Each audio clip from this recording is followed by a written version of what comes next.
ഹലബല ഹലബല ഹലബല ശാല ഹലബല ഹലബല ഹലബല. Praise the lord. അപ്പം നമ്മൾ ആ ഉള്ളിൻ്റെ ഉള്ളിൽ അനുഭവിച്ച ആ ദൈവാനുഭവം, ഇത് നമ്മളിനി എല്ലാ ദിവസവും വ്യക്തിപരമായ പ്രാർത്ഥനയിലോ എവിടെയായിരിക്കുമ്പോഴും, പ്രത്യേകിച്ച് കുർബാന സ്വീകരണം കഴിഞ്ഞിട്ട് ഈ ഉള്ളിൻ്റെ ഉള്ളിലേക്ക് പോയി യേശുവുമായിട്ട് ലയിച്ച്, പിതാവിനോട് ലയിച്ച്, പരിശുദ്ധാത്മാവിനോട് ലയിച്ചിങ്ങനെ ഇരിക്കുമ്പോൾ കണ്ണ് കാണാത്തതും കാത് കേൾക്കാത്തതും മനുഷ്യ മനസ്സിനെ നിരൂപിക്കുക പോലും ചെയ്യാൻ സാധിക്കാത്ത വലിയ കാര്യങ്ങൾ കർത്താവ് നമുക്ക് തരും. എന്നിരുന്നാലും സഹനത്തിന് ഒരു കുറവും ഉണ്ടാകണമെന്നില്ല. സഹനത്തിൻ്റെ കാഠിന്യം കൂടിക്കൂടി വരും. ലയനം കൂടുന്നതനുസരിച്ച് സഹനത്തിൻ്റെ മാധുര്യം കൂടും. അതങ്ങനെ ഒരു പതിവായിട്ട് മാറും. പിന്നെ സഹനം ഇല്ലെങ്കിലേ പ്രയാസം ഉണ്ടാവുള്ളൂ. സഹനമില്ലെങ്കിൽ ഒരു സുഖമില്ല, പ്രാർത്ഥിക്കാനും ഒന്നും തോന്നുന്നില്ല. വേദനയില്ലെങ്കിൽ ഒരു പ്രാർത്ഥിക്കാനും ഒന്നും തോന്നാത്ത ഒരവസ്ഥ മാതിരിയാവും. അങ്ങനെ നമ്മുടെ ആത്മാവ് ഈശോയുടെ ആ വേദനയ്ക്ക് വേണ്ടി ഇങ്ങനെ, ഈശോ എൻ്റെ വേദന എങ്ങനെയുണ്ട്, അങ്ങനെ ചോദിക്കുന്ന മാതിരി വരും. അങ്ങനെ നമ്മൾ ആത്മാവ്, പിതാവും പുത്രനും പരിശുദ്ധാത്മാവിൻ്റെ ആ നീതീകരണ കൃപാവരത്തിൽ ജ്വലിക്കുമ്പോൾ മറ്റനേകം സ്ഥലങ്ങളിൽ എന്തെല്ലാം സംഭവിക്കുന്നുണ്ടോ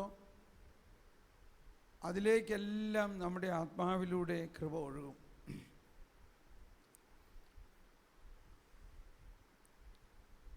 ഓക്കെ, നമ്മളിനി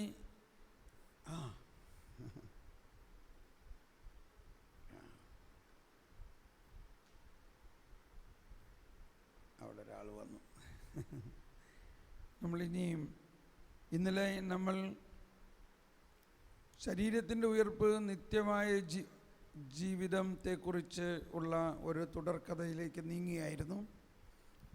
ശരീരത്തിൻ്റെ ഉയർപ്പിനെക്കുറിച്ച് നമ്മൾ മനസ്സിലാക്കി. ഇനി മരണം എന്താണെന്ന് മനസ്സിലാക്കേണ്ടത്.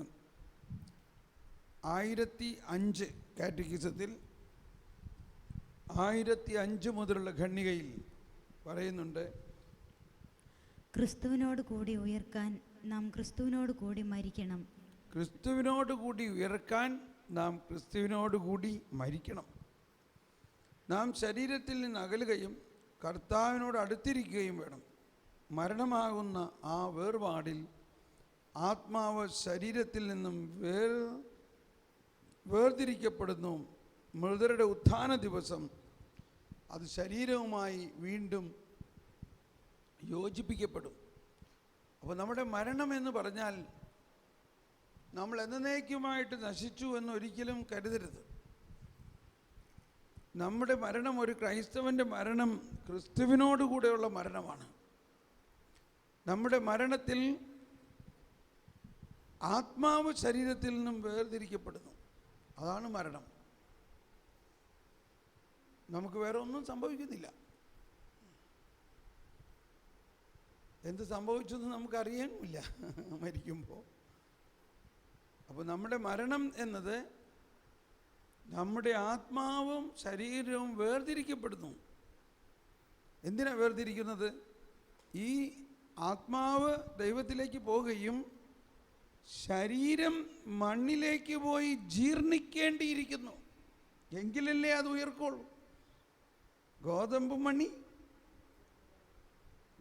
മണി മണ്ണിൽ അഴുകിക്കഴിയുമ്പോൾ അത് മുളച്ച് അതിൽ നിന്നും ധാരാളം ഫലം പുറപ്പെടുവിക്കുന്ന പോലെ നമ്മൾ ഓരോരുത്തരും മരിച്ചു കഴിയുമ്പോൾ നമ്മൾ ഇപ്പോൾ പുറപ്പെടുവിക്കുന്നതിനേക്കാളും ഒരുപാട് മടങ്ങ് കൂടുതൽ പുറപ്പെടുവിക്കും.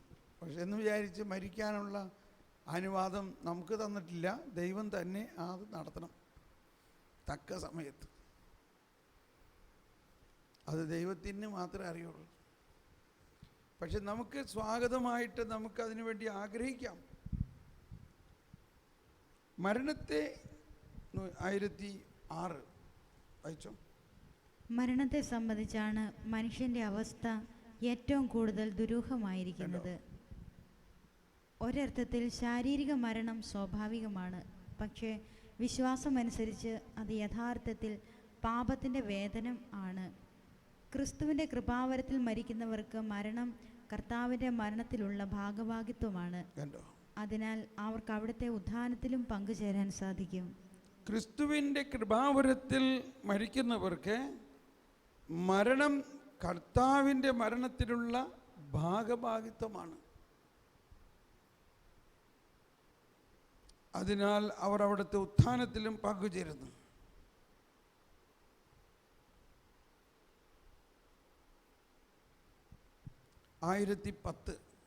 ക്രൈസ്തവ മരണത്തിൻ്റെ അർത്ഥം. ക്രൈസ്തവ മരണത്തിന് ക്രിസ്തു മൂലം ഭാവാത്മകമായൊരർത്ഥം കൈവന്നിരിക്കുന്നു. എന്തെന്നാൽ എന്നെ സംബന്ധിച്ചിടത്തോളം ജീവിക്കുക എന്നത് ക്രിസ്തുവാകുന്നു, മരിക്കുക എന്നത് ലാഭമാകുന്നു. മരിക്കുക എന്നത് ലാഭമാകുന്നു. നാം അവനോടുകൂടി മരിച്ചെങ്കിൽ നാം അവനോടുകൂടി ജീവിക്കും എന്ന വചനം വിശ്വാസയോഗ്യമാണ്. ക്രൈസ്തവ മരണത്തെ സംബന്ധിച്ച് സത്താപരമായി നവീനമായിട്ടുള്ളത് ഇതാണ്: മാമോദീസായിലൂടെ ക്രൈസ്തവർ ഒരു പുതിയ ജീവിതം നയിക്കുന്നതിന് വേണ്ടി കൗദാശികമായി ക്രിസ്തുവിനോടുകൂടി മരിച്ചു കഴിഞ്ഞു.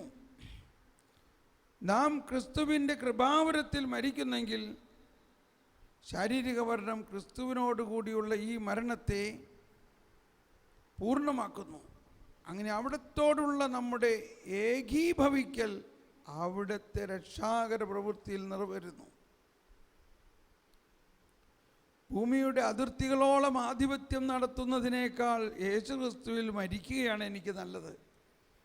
നമുക്ക് വേണ്ടി മരിച്ച അവിടത്തെയാണ് ഞാൻ അന്വേഷിക്കുന്നത്. നമുക്ക് വേണ്ടി ഉത്ഥാനം ചെയ്ത് അവിടത്തെയാണ് ഞാൻ ആഗ്രഹിക്കുന്നത്. ജന്മമരുളുന്ന നിമിഷത്തിലാണ് ഞാൻ നിർമ്മലമായ പ്രകാശം ഞാൻ സ്വീകരിക്കട്ടെ. ഞാൻ അവിടെ ചെന്നെത്തുമ്പോൾ ഞാൻ ഒരു മനുഷ്യനായിരിക്കും. ഇതാണ് സെന്റ് ഇഗ്നേഷ്യസ് ഓഫ് ആന്റിയോക്ക്. മനുഷ്യനെ അവൻ്റെ മരണത്തിൽ ദൈവം തന്നിലേക്ക് വിളിക്കുന്നു. അതുകൊണ്ട് വിശുദ്ധ പൗലോസിനുണ്ടായിരുന്നത് പോലെ മരിക്കാനുള്ള ആഗ്രഹം ക്രൈസ്തവന് അനുഭവിച്ചറിയാൻ കഴിയും. വേർപിരിയുകയും ക്രിസ്തുവിനോടുകൂടി ആയിരിക്കുകയും ചെയ്യുക എന്നതാണ് എൻ്റെ ആഗ്രഹം. തൻ്റെ മരണത്തെ ക്രിസ്തുവിൻ്റെ മാതൃകയനുസരിച്ച് പിതാവിനോടുള്ള അനുസരണത്തിൻ്റെയും സ്നേഹത്തിൻ്റെയും ഒരു പ്രകരണമാക്കി രൂപാന്തരപ്പെടുത്താൻ അവന് കഴിയും. ഓക്കെ, ഇനി നിർണായകമായ കാര്യം.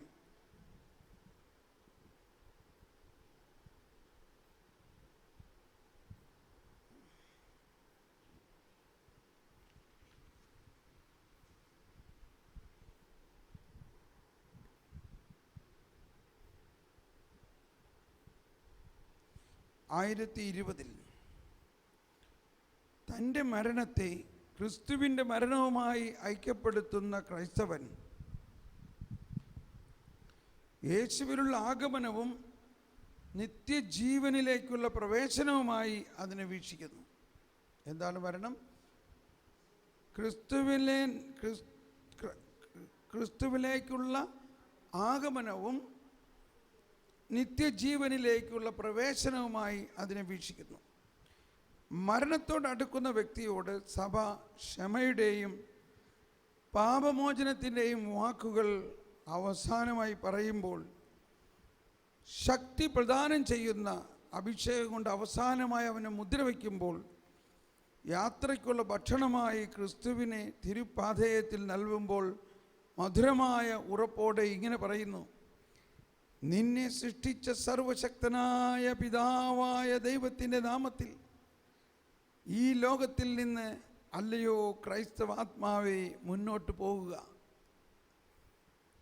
നിനക്ക് വേണ്ടി പീഡകൾ സഹിച്ചവനും സജീവനായ ദൈവത്തിൻ്റെ പുത്രനുമായ ഈശോ മിശിഹായുടെ നാമത്തിൽ, നിന്റെ മേൽ വർഷിക്കപ്പെട്ട പരിശുദ്ധാത്മാവിൻ്റെ നാമത്തിൽ വിശ്വസ്തനായ ക്രൈസ്തവ മുന്നോട്ട് പോവുക. നീ ഇന്ന് സമാധാനത്തിൽ വസിക്കുമാറാകട്ടെ. നിന്റെ ഭവനം ദൈവത്തോടുകൂടി വിശുദ്ധ സിയോനിലായിരിക്കട്ടെ. ദൈവത്തിൻ്റെ മാതാവായ കന്യകാമറിയത്തോടും വിശുദ്ധ ഔസേപ്പിനോടും എല്ലാ മാലാഖമാരോടും വിശുദ്ധരോടും കൂടെ ഭൂമിയുടെ പൊടിയിൽ നിന്ന് മെനഞ്ഞെടുത്ത നിന്റെ സൃഷ്ടാവിലേക്ക് നീ തിരിച്ചു പോകട്ടെ.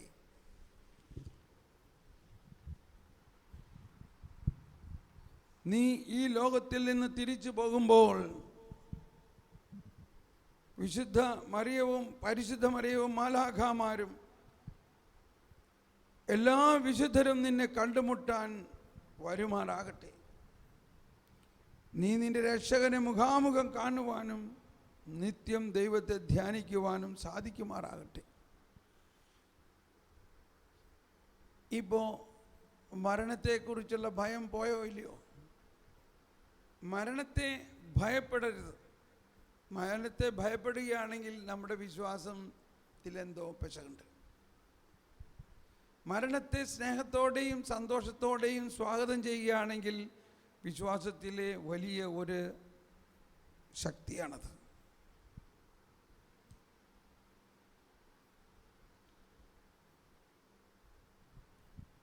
ഇനി അടുത്തത് തനത് വിധി. എന്താണ് മരണസമയത്ത് സംഭവിക്കുന്നത്? നമുക്ക് പർട്ടിക്കുലർ ജഡ്ജ്മെന്റ് വായിക്കാം. ക്രിസ്തുവിൽ വെളിവാക്കപ്പെട്ട കൃപാവരത്തെ സ്വീകരിക്കുന്നതിനോ തിരസ്കരിക്കുന്നതിനോ സാധ്യമായ സമയം എന്ന നിലയിലുള്ള മനുഷ്യജീവിതത്തിന് മരണം അന്ത്യം കുറിക്കുന്നു. വിധിയെപ്പറ്റി പുതിയ നിയമം പറയുന്നത് ഒന്നാമതായി യേശുവിൻ്റെ ദ്വിതീയാഗമന വേളയിൽ അവിടുന്നുമായുള്ള അന്തിമ സമാഗമത്തിൻ്റെ പശ്ചാത്തലത്തിലാണ്. എന്നാൽ ഓരോ വ്യക്തിയും മരണം കഴിഞ്ഞ് ഉടനെ തന്നെ തൻ്റെ പ്രവൃത്തികൾക്കും വിശ്വാസത്തിനും അനുസൃതമായി പ്രതിഫലം സ്വീകരിക്കുമെന്ന് പലപ്പോഴും ഉറപ്പിച്ചു പറയുന്നുണ്ട്. ദരിദ്രനായ ലാസറിൻ്റെ ഉപമയും ക്രിസ്തു കുരിശിൽ കിടന്ന് നല്ല കള്ളനോട് പറഞ്ഞ വാക്കുകളും അതുപോലെ തന്നെ പുതിയ നിയമത്തിലെ മറ്റു പല ഭാഗങ്ങളും ആത്മാവിൻ്റെ ഭാഗധേയത്തെപ്പറ്റി ഓരോരുത്തർക്കും വ്യത്യസ്തമായിരിക്കാവുന്ന അന്തിമ ഭാഗധേയത്തെപ്പറ്റി പറയുന്നുണ്ട്. ഓരോ മനുഷ്യനും തൻ്റെ മരണത്തിൻ്റെ നിമിഷത്തിൽ തന്നെ സ്വജീവിതത്തെ ക്രിസ്തുവിനോട് ബന്ധപ്പെടുത്തി തൻ്റെ അമർത്യമായ ആത്മാവിൽ തൻ്റെ ശാശ്വതമായ പ്രതിഫലം സ്വീകരിക്കുന്നു. മരണത്തോട് തൻ്റെ മരണത്തിൻ്റെ നിമിഷത്തിൽ തന്നെ സ്വജീവിതത്തെ ക്രിസ്തുവിനോട് ബന്ധപ്പെടുത്തി തൻ്റെ അമർത്യമായ ആത്മാവിൽ ശാശ്വതമായ പ്രതിഫലം സ്വീകരിക്കുന്നു. മരണസമയത്ത് തന്നെ ഒരു ശുദ്ധീകരണ പ്രക്രിയയിലൂടെയോ നേരിട്ടോ സൗഭാഗ്യത്തിലേക്കുള്ള പ്രവേശനം, അല്ലെങ്കിൽ നേരിട്ടുള്ള ശാശ്വതമായ ശിക്ഷയിലേക്കുള്ള പ്രവേശനം. 1022 1022 അപ്പോൾ നല്ല കള്ളൻ്റെ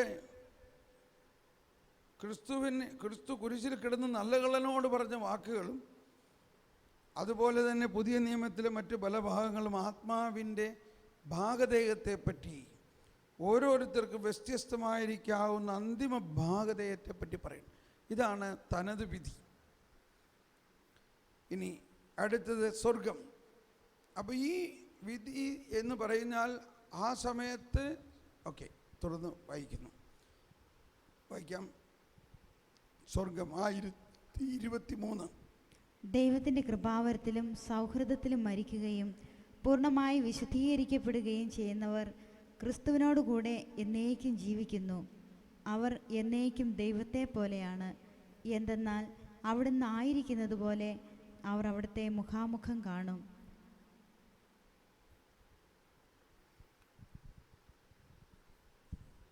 പരിശുദ്ധ ത്രിത്വത്തോടൊപ്പമുള്ള 1024 പരിശുദ്ധ ത്രിത്വത്തോടൊപ്പമുള്ള പൂർണ്ണമായ ഈ ജീവിതം കന്യാമറിയത്തോടും മാലാഖമാരോടും എല്ലാ വിശുദ്ധരോടും ഒപ്പമുള്ള ത്രിത്വത്തോടൊപ്പം ഉള്ള ജീവൻ്റെയും സ്നേഹത്തിൻ്റെയും സംസർഗത്തെ സ്വർഗമെന്ന് വിളിക്കപ്പെടുന്നു.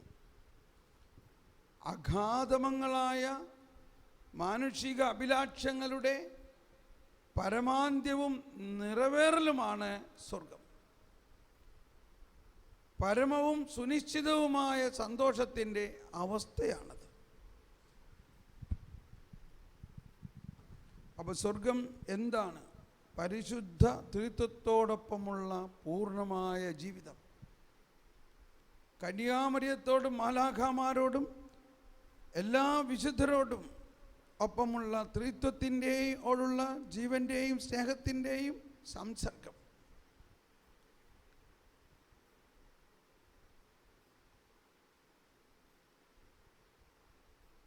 സ്വർഗത്തിൽ ജീവിക്കുക എന്നത് ക്രിസ്തുവിനോടുകൂടി ആയിരിക്കുക എന്നതാണ്.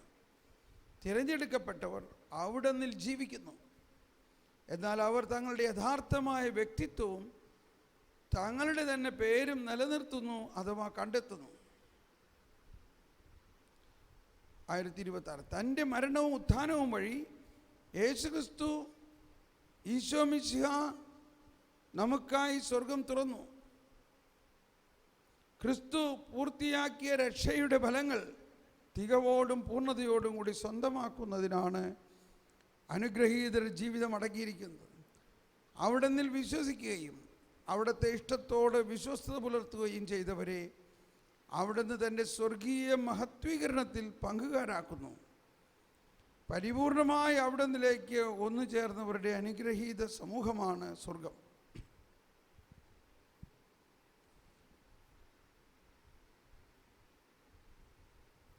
ദൈവത്തോടും ക്രിസ്തുവിലുള്ള എല്ലാവരോടും ഒപ്പമുള്ള ഭാഗ്യപ്പെട്ട സംസർഗത്തിൻ്റെ ഈ രഹസ്യം എല്ലാ ഗ്രഹണശക്തിക്കും വിവരണത്തിനും അതീതമാണ്. വിശുദ്ധ ഗ്രന്ഥം അതിനെപ്പറ്റി പ്രതീകങ്ങളിലൂടെയാണ് സംസാരിക്കുന്നത്. ജീവൻ, പ്രകാശം, സമാധാനം, വിവാഹാഘോഷം, രാജ്യത്തിലെ വീഞ്ഞ്, പിതാവിൻ്റെ ഭവനം, സ്വർഗീയ ജെറുസലേം, പറുദീസ, ദൈവം തന്നെ സ്നേഹിക്കുന്നവർക്ക് വേണ്ടി സജ്ജമാക്കിയിരിക്കുന്നത് കണ്ണ് കണ്ടിട്ടില്ലാത്തതും കാത് കേട്ടിട്ടില്ലാത്തതും മനുഷ്യഹൃദയം ഗ്രഹിച്ചിട്ടില്ലാത്തതുമാണ്.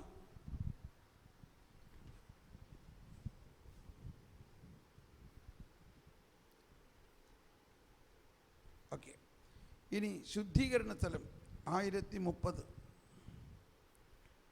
വായിച്ചോ.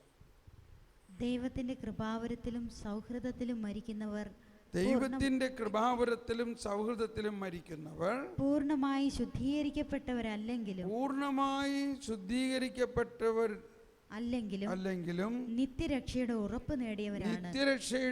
ഉറപ്പ് നേടിയവരാണ്. എന്നാൽ സ്വർഗീയ ആനന്ദത്തിലേക്ക് പ്രവേശിക്കാൻ ആവശ്യമായ വിശുദ്ധി നേടുന്നതിന്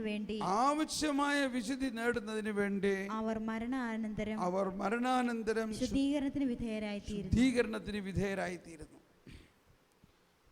തിരഞ്ഞെടുക്കപ്പെട്ടവരുടെ ഈ അന്തിമ ശുദ്ധീകരണത്തെ സഭ ശുദ്ധീകരണ സ്ഥലമെന്ന് വിളിക്കുന്നു. ശപിക്കപ്പെട്ടവരുടെ ശിക്ഷയിൽ നിന്ന് അത് തികച്ചും വിഭിന്നമാണ്. ശുദ്ധീകരണ സ്ഥലത്തെ സംബന്ധിച്ച് സഭയുടെ വിശ്വാസ പ്രബോധനങ്ങൾ പ്രത്യേകമായും ഫ്ലോറൻസിലെയും ത്രെന്തിലെയും സുനഹദോസുകളിൽ ക്രോഡീകരിക്കപ്പെട്ടവയാണ്. സഭയുടെ പാരമ്പര്യം വിശുദ്ധ ഗ്രന്ഥത്തിലെ ചില ഭാഗങ്ങൾ പരാമർശിച്ചുകൊണ്ട് ശുദ്ധീകരിക്കുന്ന അഗ്നിയെപ്പറ്റി പറയുന്നുണ്ട്. മരിച്ചവർക്ക് വേണ്ടി പ്രാർത്ഥിക്കുന്ന പതിവിലും അധിഷ്ഠിതമാണ് ഈ പ്രബോധനം.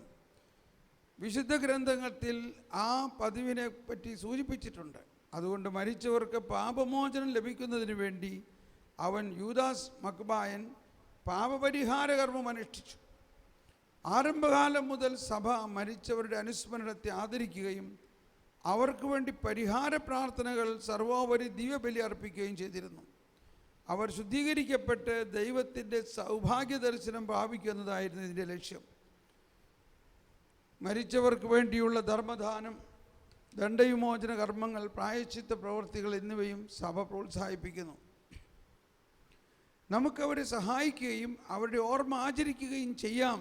ജോബിൻ്റെ പുത്രന്മാർ തങ്ങളുടെ പിതാവിൻ്റെ ബലി വഴി ശുദ്ധീകരിക്കപ്പെട്ടുവെങ്കിൽ മരിച്ചവർക്ക് വേണ്ടിയുള്ള നമ്മുടെ കാഴ്ചകൾ അവർക്ക് അല്പം ആശ്വാസം നൽകുമെന്നതിൽ നാം എന്തിന് സംശയിക്കണം? മരിച്ചവരെ സഹായിക്കുന്നതിലും നമ്മുടെ പ്രാർത്ഥനകൾ അവർക്കായി സമർപ്പിക്കുന്നതിലും നാം ശങ്കിക്കരുത്. അപ്പോൾ ശുദ്ധീകരണ സ്ഥലത്തിലുള്ള ആത്മാക്കൾ നിശ്ചയമായും സ്വർഗത്തിലേക്ക് തിരഞ്ഞെടുക്കപ്പെട്ടവരാണ്. അവിടെ നിന്ന് അവർക്ക് നരകത്തിലേക്കല്ല പോകുന്നത്, സ്വർഗത്തിലേക്കാണ്. അപ്പം ആ ശുദ്ധീകരണവും യേശുക്രിസ്തുവിൻ്റെ തന്നെ ബലിയിലൂടെ തന്നെ നടക്കുന്നത്. ചില സമയത്ത് നമുക്ക് ഇത് നമ്മുടെ എല്ലാ പ്രാർത്ഥനകളിലും ഉൾക്കൊണ്ടിട്ടുണ്ട്. നമ്മൾ വിശുദ്ധ ബലി അർപ്പിക്കുമ്പോൾ എല്ലാ കുർബാനയിലും നമ്മൾ മരിച്ചവർക്ക് വേണ്ടി പ്രാർത്ഥിക്കുന്നുണ്ട്. കൂടാതെ ചിലർക്ക് പ്രൈവറ്റായിട്ട് ചില ദർശനങ്ങളെല്ലാം കിട്ടാറുണ്ട് ശുദ്ധീകരണ സ്ഥലത്തിലെ ആത്മാക്കളെക്കുറിച്ച്. പക്ഷേ ആ ദർശനങ്ങളിൽ കാണുന്ന ചിഹ്നങ്ങളും അടയാളങ്ങളും ദൈവത്തിൻ്റെ ജ്ഞാനത്തിലൂടെ വിവേചിക്കണം. ഇപ്പോൾ ഒരു ഭയങ്കര അഗ്നി കാണുകയാണ്. അഗ്നി കണ്ടു കഴിഞ്ഞാൽ ഉടനെ നമ്മൾ എന്ത് വിചാരിക്കണം? നമ്മളൊന്നും വിചാരിക്കരുത്. പരിശുദ്ധാത്മാവെ, എന്താണ് ഈ അഗ്നി, ഇതിൻ്റെ വ്യാഖ്യാനം തരണേ എന്ന് പ്രാർത്ഥിക്കുമ്പോൾ പരിശുദ്ധാത്മാവ് നമുക്കതിന് വ്യാഖ്യാനം തരണം. ദൈവത്തിൻ്റെ ശുദ്ധീകരിക്കുന്ന അഗ്നി ദൈവത്തിൻ്റെ സ്നേഹവും ദൈവത്തിൻ്റെ കൃപയും ദൈവത്തിൻ്റെ കരുണയും ദൈവത്തിൻ്റെ നീതിയുമാണ്. ദൈവം തൻ്റെ രക്തം കൊടുത്ത് വിലയ്ക്ക് വാങ്ങി രക്ഷിച്ച് ഈ ഭൂമിയിൽ നിന്നും സ്വർഗത്തിലേക്ക് കടന്നു പോകുന്ന ആത്മാക്കൾ തീർച്ചയായിട്ടും യേശുവിൻ്റെ പീഡാസഹനത്തിൻ്റെ ഭാഗം അവർക്കും കൂടിയുണ്ട്. ഇവിടെ വെച്ച് തന്നെ നമ്മൾ പീഡ ഇഷ്ടം പോലെ അനുഭവിക്കുന്നു, ഇല്ലേ? അപ്പോൾ ഇവിടെ വെച്ച് നമ്മൾ പീഡ അനുഭവിക്കുന്ന പോലെ തന്നെ ഒരുപക്ഷെ ശുദ്ധീകരണ സ്ഥലത്തിൽ വെച്ച് നമ്മൾ പീഡ അനുഭവിക്കേണ്ടി വരും. അതിനെന്താ ദൂഷ്യം? കുറച്ചങ്ങോട്ട് അനുഭവിക്കട്ടെ. അതോർത്ത് ദൈവം അനുവദിക്കുന്ന പീഡയല്ലേ ഒരു മനുഷ്യന് കിട്ടുള്ളൂ, ഇവിടെ ആയാലും ശുദ്ധീകരണ സ്ഥലത്തിലായാലും.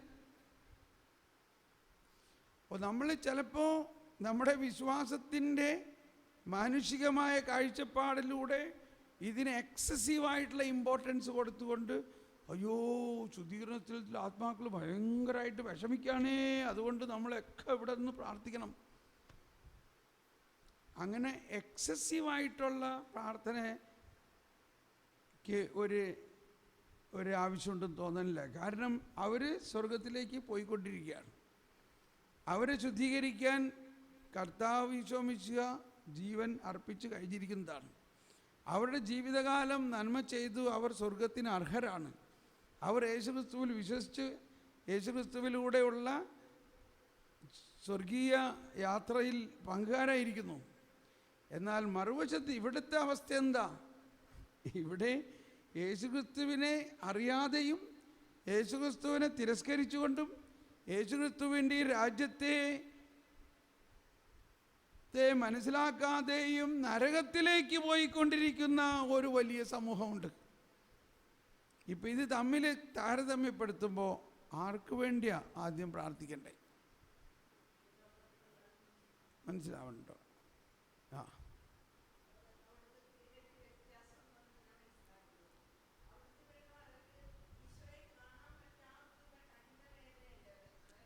ആയിരിക്കാം. പക്ഷെ അത് ദൈവം അനുവദിക്കുന്നതാണേ. അപ്പോൾ ദൈവം അനുവദിക്കുന്നതിൻ്റെ ഇടയിൽ നമ്മൾ കയറി ഇടപെടണം എന്തിനാ?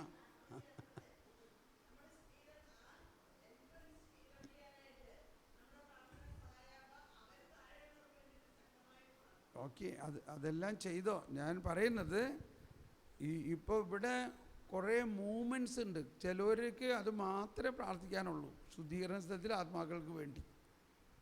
എന്താ ജിജിത്? അതിന്ന് അവർക്ക് എല്ലാ പുണ്യാളന്മാർക്കും ഇങ്ങനെ ദർശനങ്ങളുണ്ട്, നമുക്കും കിട്ടാറുണ്ട്. അവർക്ക് മാത്രമല്ല, നമ്മളോടും ശുദ്ധീകരണ സ്ഥലത്തിൽ ആത്മാക്കൾ വന്ന് പറയാറുണ്ട്. പക്ഷേ ഇവിടുത്തെ ആത്മാക്കളും പറയാറുണ്ടോ? ഇവിടുത്തെ ആത്മാക്കൾ പറയാറേ ഇല്ല. കാരണം അവർ കംപ്ലീറ്റ് വേറെ ജീവിതത്തിലാണ്. അവിടുത്തെ പ്രാർത്ഥിച്ചോ, ഞാൻ പറയുന്നത് പ്രാർത്ഥിക്കേണ്ടെന്നല്ല. ഇതിനേക്കാൾ ഇമ്പോർട്ടൻ്റ് ആണ് ഇവിടെ നരകത്തിലേക്ക് പോയിക്കൊണ്ടിരിക്കുന്ന ആത്മാക്കളെ അറ്റ്ലീസ്റ്റ് ശുദ്ധീകരണ സ്ഥലത്തിലേക്കെങ്കിലും ചെന്ന് എത്തിക്കാന്നുള്ളത്. അതിലൊരു യുക്തി ഉണ്ടോ? രണ്ടും വേണം. അല്ല, അപ്പം ഇവിടെ ഞാൻ ഇടയ്ക്ക് ഒരു സ്ഥലത്ത് ചെന്നപ്പോൾ എനിക്കൊരു പുസ്തകം കൊണ്ടുവന്ന് തന്നു. ഇവിടെ കേരളത്തിൽ നിന്ന് പബ്ലിഷ് ചെയ്ത പുസ്തകമാണ്. അതിനകത്ത് ഈ ശുദ്ധീകരണ സ്ഥലത്തിലെ ആത്മാക്കൾ വേദനിക്കുന്നു എന്നുള്ളതിൻ്റെ കുറേ കാര്യങ്ങളിങ്ങനെ പറഞ്ഞിരിക്കുകയാണ്. എന്നാൽ ഒറ്റ വചനം പോലും അതിനകത്ത് എഴുതിയിട്ടുമില്ല അവർ സ്വർഗത്തിലേക്ക് പോണതാണെന്നുള്ള കാര്യം അതിനകത്ത് പറയണമില്ല. അത് വായിച്ചു കഴിഞ്ഞാൽ നമുക്ക് തോന്നുന്നത് അവർ നരകത്തിലേക്ക് പോയിക്കൊണ്ടിരിക്കുകയാണ്. നമ്മൾ അവർക്ക് എന്തെങ്കിലും ചെയ്തില്ലെങ്കിൽ അവരുടെ കാര്യം അവതാളത്തിലാണ്. അതല്ല നമ്മുടെ വിശ്വാസം. മനസ്സിലാവുന്നുണ്ടോ? നമ്മൾ എന്ത് വിശ്വാസത്തിലൂടെ പ്രാർത്ഥിക്കുന്നത്? ഇത് ഞാൻ പറയണത്, ഞാൻ ഈ പോയിന്റ് പറയാൻ കാരണം ഇതെല്ലാം മനുഷ്യന് സംശയമുള്ള കാര്യങ്ങളാണ്. ആ സംശയത്തിൻ്റെ പ്രധാന കാരണം, ഒരിക്കലും ഒരു സഹോദരൻ തുറന്നു പറഞ്ഞു, ഞാൻ ഇത്രയും നാളും വിചാരിച്ചിരുന്നത്, അദ്ദേഹം പറയാം, ശുദ്ധീകരണ സ്ഥലം എന്ന് പറയുന്നത് ഒരു ഇൻ്റർവ്യൂ പോയിൻ്റാണ്. അവിടെ നിന്ന് പാസ്സായാൽ സ്വർഗത്തിൽ പോകും, ഫെയിലായാൽ നരകത്തിൽ പോകും. അപ്പോൾ ഇങ്ങനെ അവ്യക്തമായ ഒരുപാട് ധാരണകൾ മനുഷ്യനുണ്ട്. നമ്മൾ കർത്താവ് ഈശോ മിശിഹ ഇത്രയും പാടുപെട്ട് നമ്മളെ രക്ഷിച്ച് സ്വർഗത്തിലേക്ക് വേണ്ടി നമ്മളെ രക്ഷിച്ചു. ആ സ്വർഗീയ യാത്രയിൽ മരണാനന്തരം അനുഭവിക്കേണ്ട ശുദ്ധീകരണം നടക്കണം. അത് യേശുവിൻ്റെ രക്ഷാകര പ്രവൃത്തിയുടെ ഫലമായിട്ടാണത്.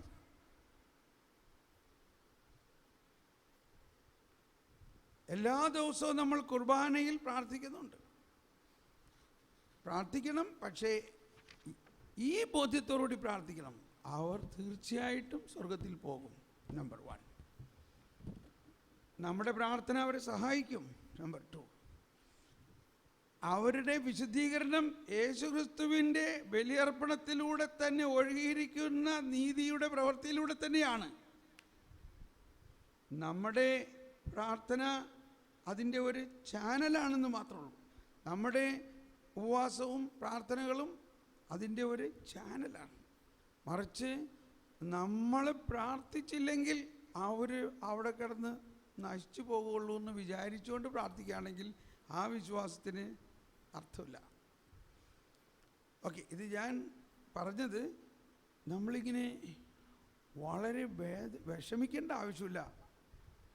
അവരെക്കുറിച്ചും പരിശുദ്ധാത്മാവ് നമ്മളെ നയിക്കുന്നുണ്ട്, അനേകരെ നയിക്കുന്നുണ്ട്. അതോടൊപ്പം അവരെക്കുറിച്ച് കിട്ടുന്ന ദർശനങ്ങളെ വളരെയധികം ഡിസേൺമെൻറ്റിലൂടെ, വിവേചനത്തിലൂടെ മനസ്സിലാക്കണം. നമ്മളത് കാണുമ്പോൾ ഉടനെ ചാടി ഒരു അർത്ഥത്തിലേക്ക് വീഴരുത്. നമ്മളുടനെ പരിശുദ്ധാത്മാവെ എന്താണ് അതിൻ്റെ അർത്ഥം, അവരെന്താ ആഗ്രഹിക്കുന്നത്, അവിടെ എന്താ നടക്കുന്നത്, ഇത് പരിശുദ്ധാത്മാവ് തന്നെ വെളിപ്പെടുത്തി തരണം. ഓക്കെ, ഞാനിത് പ്രാർത്ഥിക്കേണ്ടെന്നോ ആ വിശ്വാസത്തിനെതിരായിട്ടൊന്നുമല്ല പറയണത്. നമ്മുടെ ഇടയിൽ ഉള്ള ചില അന്ധവിശ്വാസത്തിൽ നിന്നും നമ്മൾ മാറണം എന്നുള്ളതാണ്. അതിപ്പോൾ അന്ധവിശ്വാസം നിങ്ങൾ ആർക്കും ഉണ്ടെന്ന് ഞാൻ പറയില്ല, പക്ഷേ ചിലവർക്കുണ്ട്. അപ്പോൾ അവരെൻ്റെ അടുത്ത് വന്നിട്ട് എന്നോട് പറഞ്ഞു, ബ്രദർ ഈ പുസ്തകം എല്ലാവർക്കും കൊടുക്കും. ഞാൻ പറഞ്ഞു, ഇവിടെ ഞാൻ ഈ കാറ്റക്കിസം പുസ്തകം കൊടുക്കണോ അത് കൊടുക്കണോ പറയും. അപ്പോൾ അതിനകത്ത് എഴുതിയേക്കുന്ന കാര്യങ്ങളെല്ലാം വായിക്കുമ്പോൾ എനിക്ക് മനസ്സിലാവുന്നില്ല എന്താണ് അതിൻ്റെ അർത്ഥം. തൃശ്ശൂരിൽ നിന്നൊരു ബുക്ക് പബ്ലിഷ് ചെയ്യുന്നുണ്ട് ഇത്. അതാണ് എൻ്റെ അടുത്ത് ഒരാൾ കൊണ്ടുവന്ന് കാണിച്ചു തന്നത്. ഓൾ റൈറ്റ്, ഇനി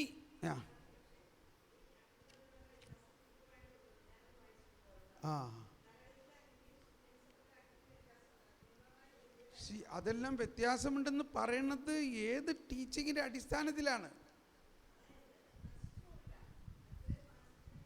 അങ്ങനെ എങ്ങനെ സാധിക്കിയത്? കർത്താവ് ഈശോ മിശിഹ ഇവർക്ക് വേണ്ടി പരിഹാരം ചെയ്ത് കഴിഞ്ഞിട്ട് പിന്നെ അവരെ വേദനിപ്പിക്കാൻ ഒരു അഗ്നി അവിടെ കൊണ്ടുവന്ന് വെക്കണോ?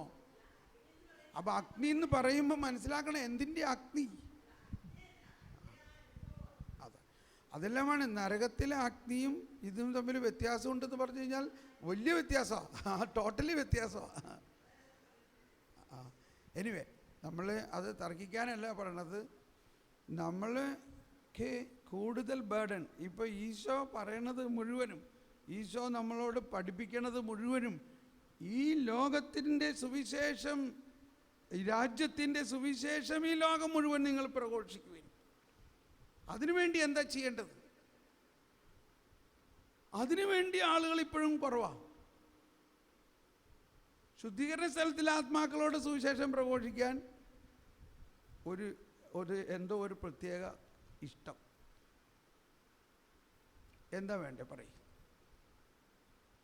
ഈശോ എവിടെ അങ്ങനെ പറഞ്ഞേക്കണത്? ശുദ്ധീകരണ സ്ഥലത്തിലെ ആത്മാക്കളോട് നിങ്ങൾ പോയി സുവിശേഷം പ്രഘോഷിക്കാനോ അവർക്ക് വേണ്ടി ശക്തമായിട്ട് പ്രാർത്ഥിച്ച് അവരെ എങ്ങനെയെങ്കിലും നിങ്ങൾ രക്ഷപ്പെടുത്തിട്ടോ അല്ലെങ്കിൽ അവരുടെ കാര്യം അവതാളത്തിലാണെന്ന് ഈശോ എവിടെയെങ്കിലും പറഞ്ഞിട്ടുണ്ടോ? പറയും. ഒരു വചനം കാണിച്ചു.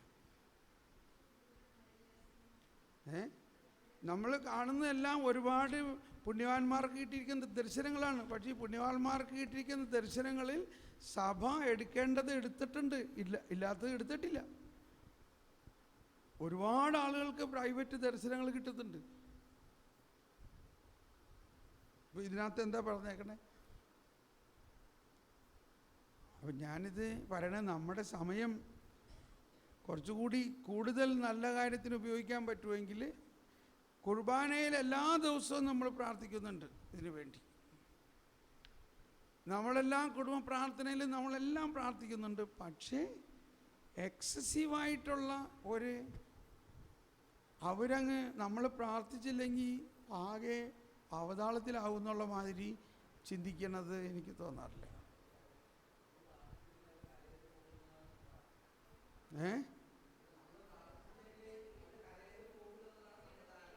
Correct. Praise the Lord. Anyway ഇപ്പം ഇത് അതിൽ ഭയങ്കര ഭക്തിയുള്ള ആൾക്ക് പ്രയാസം ഉണ്ടാവരുത് കേട്ടോ. നിങ്ങൾ എന്താണെന്ന് വെച്ചാൽ കർത്താവിനോട് ചോദിച്ചോ, അതാണ് പ്രശ്നം. ഓക്കെ, നമ്മൾ ഇനി നരകം, അടുത്തത് നരകം എന്ന് പറഞ്ഞാൽ എന്താണ്? ഇവർക്ക് വേണ്ടിയാണ് പ്രാർത്ഥിക്കേണ്ടത്. നരകത്തിൽ പോയവർക്ക് വേണ്ടിയല്ല, നരകത്തിൽ പോകാതിരിക്കാൻ വേണ്ടി. അപ്പോൾ നരകം, അപ്പോൾ ഇതിൻ്റെ എല്ലാം ഞാൻ പറഞ്ഞു വരുന്നതിൻ്റെ അർത്ഥം ഇതിനെക്കുറിച്ച് നമ്മൾ സഭയുടെ പ്രബോധനങ്ങളിൽ അധിഷ്ഠിതമായിട്ട് മനസ്സിലാക്കുകയും നമ്മളുടെ വിശ്വാസത്തിൻ്റെ ആ ശക്തിയുടെ കാഴ്ചപ്പാടിൽ കാണണം. രക്ഷാകര പദ്ധതി എന്ന് പറയുന്നത് ആരെയും ശപിക്കുകയോ നശിപ്പിക്കുകയോ ചെയ്യുന്ന പദ്ധതിയല്ല എന്ന് ആദ്യം തന്നെ ഉൾക്കാഴ്ച കിട്ടുകയാണെങ്കിൽ ഈ പ്രശ്നമൊക്കെ ഉണ്ടാവില്ല. രക്ഷാകര പദ്ധതിയിൽ ദൈവം ആഗ്രഹിക്കുന്നത് എന്താ? എല്ലാവരും രക്ഷ പ്രാപിക്കണമെന്ന് ആഗ്രഹിക്കുന്നത്. അപ്പോൾ ഞാൻ ഈ പറയണേ കേട്ട് കഴിയുമ്പോൾ ചിലർ പറയും, അപ്പോൾ ബ്രദർ പറഞ്ഞ കേട്ടാൽ ആരും നരകത്തിൽ പോകില്ലെന്നാണല്ലോ എന്ന് പറയാറുണ്ട്. അപ്പോൾ ഞാൻ ചോദിച്ചു, എന്താ നിങ്ങളുടെ ആഗ്രഹം? എന്താ നിങ്ങളുടെ ആഗ്രഹം? കുറച്ച് പേരൊന്ന് നരകത്തിൽ പോകണമെന്നാണോ ആഗ്രഹം? അതാണ് നമ്മൾ, ഞാനിത് പറയുമ്പോൾ ബ്രദർ പറയണ കേട്ട് കഴിഞ്ഞാൽ ആരും നരകത്തിൽ പോകില്ലെന്നാണല്ലോ. ഞാൻ ആഗ്രഹിക്കുന്നത് ആരും നരകത്തിൽ പോകരുതാ. ആമനെ,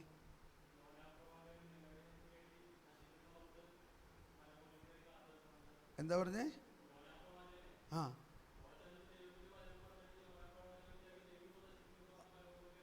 അത് തന്നെ യോഹന്നാ പ്രവാചകത്തിൻ്റെ അവസാനം ദൈവമായിട്ട് പാലുണ്ടാക്കാം.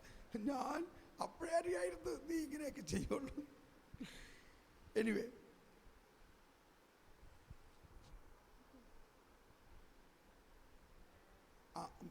നരകം എവിടെയാ? പേജ് മാറിപ്പോയി. 1033. അപ്പോൾ ഇനി ആരും ഒരു കമൻറ്റ് പറഞ്ഞേക്കരുത്, ബ്രദർ ശുദ്ധീകരണ സ്ഥലത്തിൽ ആത്മാക്കൾക്ക് വേണ്ടി പ്രാർത്ഥിക്കേണ്ടെന്ന് പറഞ്ഞു. ഞാനങ്ങനെ പറയുന്നില്ല കേട്ടോ. ഞാനങ്ങനെ പറഞ്ഞിട്ടില്ല. ശുദ്ധീകരണ സ്ഥലത്തിൽ ആത്മാക്കൾക്ക് വേണ്ടി പ്രാർത്ഥിക്കേണ്ടെന്ന് ഞാൻ പറഞ്ഞിട്ടില്ല.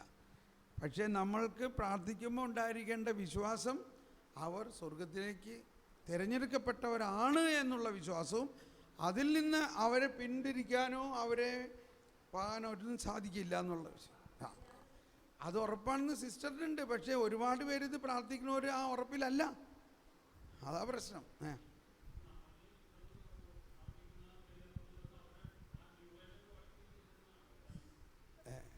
എന്താ പറഞ്ഞേ?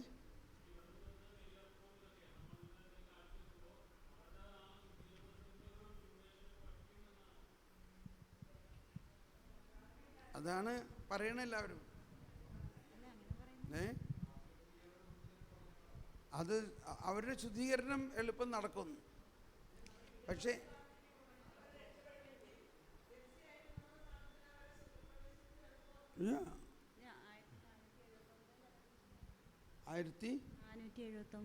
ഒന്ന് വായിച്ച 1479. മരണശേഷം ഇപ്പോൾ ശുദ്ധീകരിക്കപ്പെടുന്ന വിശ്വാസികളും പുണ്യവാന്മാരുടെ ഒരേ ഐക്യത്തിൻ്റെ അംഗങ്ങളാണ്. അതുകൊണ്ട് അവരെ സഹായിക്കുവാനുള്ള ഒരു വഴി അവർക്ക് വേണ്ടി ദണ്ഡവിമോചനങ്ങൾ നേടുക എന്നതാണ്. അങ്ങനെ അവരുടെ പാപങ്ങൾക്കുള്ള കാലിക ശിക്ഷകൾ ഇളവ് ചെയ്യപ്പെടും. ഓക്കെ. 1479.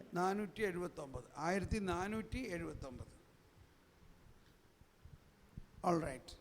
നമ്മൾ അതിനെക്കുറിച്ച് അധികം ചർച്ച ചെയ്ത് സമയം കളയരുത്. ഇപ്പോൾ നരകം, നാം ദൈവത്തെ സ്വതന്ത്ര മനസ്സോടെ സ്നേഹിക്കുവാനായി നിശ്ചയിക്കുന്നില്ലെങ്കിൽ നമുക്ക് അവിടത്തോട് ഐക്യപ്പെട്ടിരിക്കാൻ കഴിയുകയില്ല. എന്നാൽ അവിടത്തേക്കെതിരായോ നമ്മുടെ അയൽക്കാരനെതിരായോ നമുക്ക് തന്നെ എതിരായോ ഗൗരവമായ പാപം നാം ചെയ്താൽ നമുക്ക് ദൈവത്തെ സ്നേഹിക്കാൻ കഴിയുകയില്ല. സ്നേഹിക്കാത്തവൻ മരണത്തിൽ നിലനിൽക്കുന്നു. സഹോദരനെ വെറുക്കുന്നവൻ കൊലപാതകിയാണ്. ഒരു കൊലപാതക